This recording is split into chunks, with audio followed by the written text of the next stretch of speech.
There's a good chance the pasta sauce in your pantry right now has almost no real tomato flavor in it, and you paid up to $10 for the jar that's faking it. Every jar in this aisle promises Italy: sun-ripened tomatoes, rustic kitchens, homemade tradition. Flip it over, and the ingredient list tells a completely different story.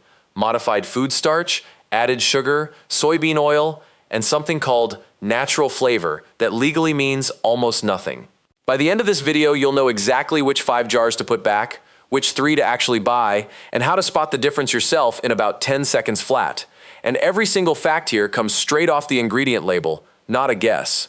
If you've ever wondered why some jars taste like nothing, stick around, hit subscribe so you don't miss the full breakdown, and let's flip these jars over. Segment 1. Bertolli, $6 a jar, more than double what the plainest option on this list costs. Bertolli sells you on one word: Italian. The name, the confident label design, and above everything else, olive oil. Not just an ingredient here, but a positioning statement.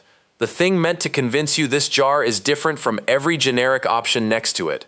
But flip it over, and the story changes. This sauce is made domestically, not imported, and the olive oil shows up in a quantity too small to actually shape the flavor. You're tasting a sauce that lists olive oil, not one you can taste olive oil in. What you do find within the first 8 ingredients is modified cornstarch, an industrial thickener doing the job that slow-simmered, high-quality tomatoes would normally do on their own, leaving a faint starchy coating on your palate after each bite that no amount of label olive oil can fix. That's also why it reads noticeably sweet. When the tomato base is thin, sweetness gets added to make it feel finished. You're paying a premium for a sweetened, starch-padded product wearing Italian branding as a costume. Next up, the sauce that doesn't even bother pretending. And somehow that makes it worse. Segment 2. Hunt's under $2, and it doesn't try to convince you it's anything more. No Italian village on the label, no borrowed heritage, no premium positioning. Credit where it's due. The ingredient list here is short: tomatoes, tomato puree, salt, sugar, spices. No modified starch, no added oils, no emulsifiers. In terms of additive load, that's genuinely more restrained than several sauces charging 3 times as much. But sugar is still on that list, and that's always the same signal.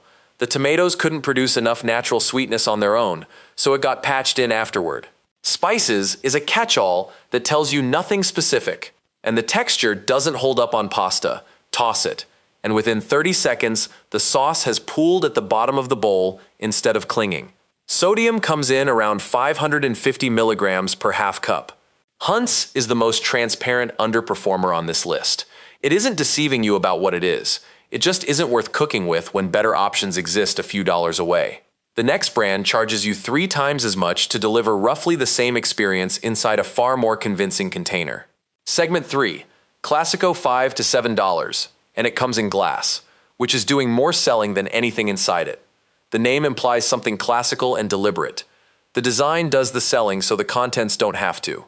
Open it up, and the texture is smooth to the point of having no character at all. No tomato pieces, no variation, no evidence a vegetable ever existed in an unprocessed state. The basil registers the way a scented candle registers, technically present, doing nothing meaningful for the flavor. Here's the ingredient detail that matters most. Classico lists both citric acid and natural flavor alongside the tomatoes. Tomatoes are naturally acidic. If a sauce needs added citric acid, the base tomatoes likely weren't producing enough on their own, which is a sourcing problem dressed up as an ingredient choice. Natural flavor is the industry's all-purpose opacity clause. It can mean almost anything, and manufacturers aren't required to say what. Sodium sits around 450 milligrams per half cup. The glass jar did the convincing. What's inside didn't have to. 3 down, 2 to go on the avoid list. Then we get into the 5 worth actually buying, and the best one might genuinely change how you shop this aisle. Segment 4, Ragu, Old World Style Traditional, is one of the more ambitious phrases in this whole aisle. It implies craft, time, a recipe that came from somewhere real. The ingredient list tells you otherwise. Tomato puree, water, soybean oil, salt, sugar, dehydrated onions, citric acid, natural flavor. Soybean oil doesn't belong in pasta sauce. It's there because the tomato to water ratio isn't substantial enough to feel like a real sauce without it. You're eating oil-emulsified tomato water seasoned to smell and look Italian. The flavor confirms it. An aggressive burst for about 3 seconds, then it drops out completely. No mid-palate development, no finish, just salt and the memory of something that briefly tasted like sauce. The texture alternates between thin and strangely thick, which has nothing to do with real tomato variation and everything to do with multiple thickeners working imperfectly against each other. Sodium lands around 600 milligrams per half cup, at a $2.03 price point that only sounds like a deal until you ask why a sauce with this many ingredients still tastes like so little. Ragu's survival is built on price and shelf presence. They're betting you won't pause long enough to ask that question. The brand coming up next has been running this exact playbook longer, bigger, and with more confidence than anyone else in the aisle. And it's by a wide margin the single most purchased pasta sauce in America. Segment 5, Prego, launched in 1981 and has held shelf space in virtually every grocery store in America ever since. And it's widely reported to be the best-selling pasta sauce in the country. That kind of shelf presence isn't built by being exceptional. It's built by becoming the default. And defaults are hard to dislodge.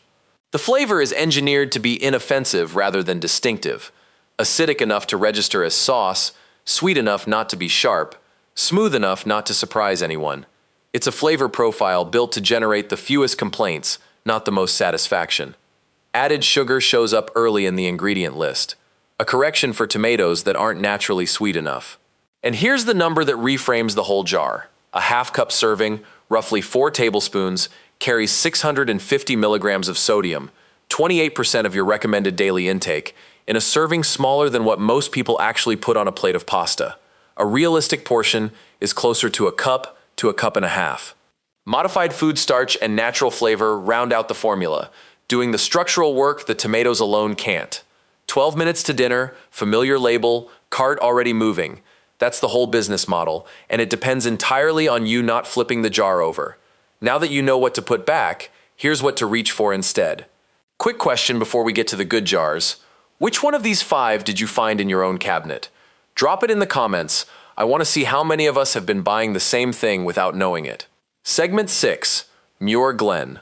Muir Glen's whole pitch is a specific place. Organic tomatoes grown in California's Sacramento Valley. No invented village, no borrowed Italian mythology, no illustration on the label. You can see the difference immediately. Visible tomato pieces, chunks that confirm a real vegetable was involved, natural texture variation instead of over-homogenized smoothness. The basil is herbal and integrated into the sauce rather than announced on top of it. The full ingredient list is 9 items: organic tomatoes, tomato puree, extra virgin olive oil, onion, sea salt, garlic, basil, black pepper, and citric acid. And every one is a recognizable food. The citric acid here is doing preservation work in a jarred product, not covering for a flavor gap the way it was in Classico's formula. Sodium is around 310 milligrams per half cup, the lowest number in this entire investigation, and competitive with everything on the buy list, at the same $5.07 price point as Classico and Bertolli. Same shelf, same price, completely different jar. The gap isn't explained by packaging, it's explained entirely by what went into the jar. Segment 7, Rouse, is the rare case where the hype matches the jar. This is a sauce that tastes cooked, not manufactured, not assembled from components, and stabilized for shelf life. The texture is loose and genuinely uneven on purpose. Olive oil sits visibly on the surface, tomato pieces vary in size, herbs are visible, and it doesn't hold a uniform shape because nothing was done to enforce uniformity. Most jarred sauces give you one flavor note up front and then nothing. Rouse has an arc, a beginning, a middle, and a finish worth staying for. 8 ingredients: Italian plum tomatoes, olive oil, onions, salt, garlic, basil, black pepper, oregano. No sugar, no starch, no citric acid, no natural flavor, no soybean oil. The label points to San Marzano-style Italian plum tomatoes, naturally lower in water content and higher in natural sugar than standard commercial varieties, which is why none of those additives are needed. It's $8 a jar. That's real money, And what you're paying for is tomatoes good enough that nothing needs to fake anything around them. Segment 8. Cento. This one isn't even a finished sauce, and that's exactly why it ranks first. Cento's crushed San Marzano tomatoes come from Italy's Agro Sarnese Nocerino region, at the base of Mount Vesuvius, volcanic soil, and a microclimate that's been the professional kitchen standard for generations. Open the can and the difference is visual before you've tasted anything. A clear, bright red liquid instead of the murky, overprocessed color you get elsewhere, with intact flesh and visible seeds. 3 ingredients: organic San Marzano tomatoes, organic tomato juice, sea salt. Sodium is around 260 milligrams per half cup, the lowest number in this entire investigation.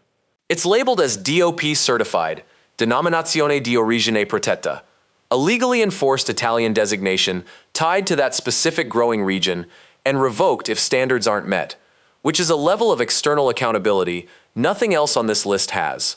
The honest trade-off: this isn't pour and serve. Garlic and olive oil in a pan, crushed tomatoes added, 20 minutes of simmering, seasoning to taste, that's more work than unscrewing a jar. What you get at the end is a sauce you controlled entirely from the very first ingredient. Here's what this whole aisle actually comes down to. It's designed around one goal: preventing you from reading the back of the jar before it goes in your cart. Every design decision, the colors, the names, the imagery, evocative words like homemade, traditional, old world, vine ripened, exists to generate enough front label confidence that the ingredient panel never gets consulted. You feel like you already know what's in there. That feeling is the product, and it's worked for decades across hundreds of millions of purchases. The brands on the avoid list aren't on every shelf because they make a superior sauce. They're there because they got there first, stayed familiar, and the gap between what the front label promises and what the ingredient list delivers has never been made visible at the moment you're standing in the aisle. The 3 brands on the buy list aren't doing anything complicated or inaccessible. They're just using better tomatoes and leaving out everything that exists to compensate for tomatoes that aren't good enough on their own. When the base ingredient does its job, you don't need starch to fake body, sugar to fake sweetness, oil to fake richness, or natural flavor to fake depth. The tomato handles all of it. How to check it yourself: flip the jar over before it goes in the cart. Ignore the front label entirely. Check where sugar sits in the ingredient list. Top 5 means the tomatoes needed help. Look for the word modified attached to anything. That's an industrial process replacing what a better tomato would do naturally. Watch for natural flavor in a product whose only job is to taste like tomatoes. It means something was added to get there. Compare sodium per half cup, not per jar, then double it, since a real serving is closer to a cup. You're not being asked to become a food scientist. You're being asked to read a list of things someone put in a jar and decided to sell you as a meal. The shorter that ingredient list, the less the tomato needed faking. Now you know exactly what to look for before the jar goes in your cart. If this saved you from grabbing the wrong jar next time you're in that aisle, subscribe, drop a like, and tell a friend who's still buying the wrong one.